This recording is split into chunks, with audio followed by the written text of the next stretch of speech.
So we do have a feeling that 48 is not a perfect square. So what we have to do is try to find a set of numbers that multiply to radical 48 that will help us find a perfect square and simplify. Why don't we try 4 times 12? So radical 4 times radical 12. When you have two radicals of different numbers, then it's going to be the radical of that. Like radical 4 times radical 12 is going to equal to radical 48.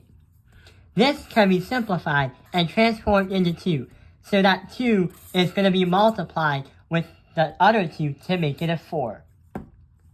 But now we have 2 radical 12, and the problem is we have simplified it, but we haven't simplified it to the fullest. Therefore, we need to simplify even more. So, we have the 2 radical 12. That is going to be 4 times 3.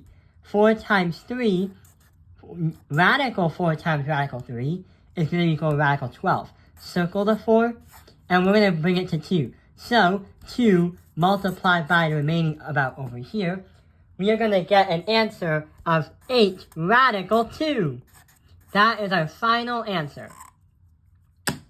So we have been learning in the past what happens if we can square root perfect squares and if they're not perfect squares. But when we multiply the square roots, there can be a lot more involved, such as right over here. Hey, California Airlines Math Industry, and we are going to do a practice problem for multiplying square roots. So right over here, we have a problem. What we have to do is simplify it to a square root to the fullest we can. So here's what happens. 12 is not a perfect square. So we can change it to 4 and 3 as radicals.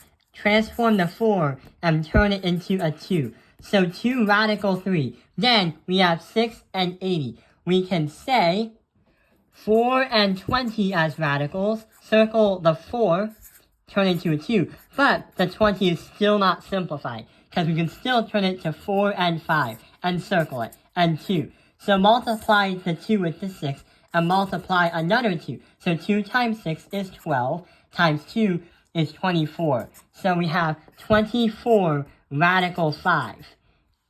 So 2 radical 3 times 24 radical 5. What can we do?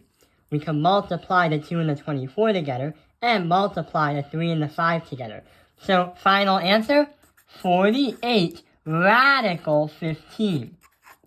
And that is our final answer.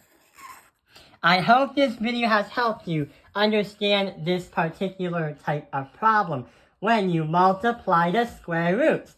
Thank you for watching Taoping Airlines Math Industry. Like and subscribe!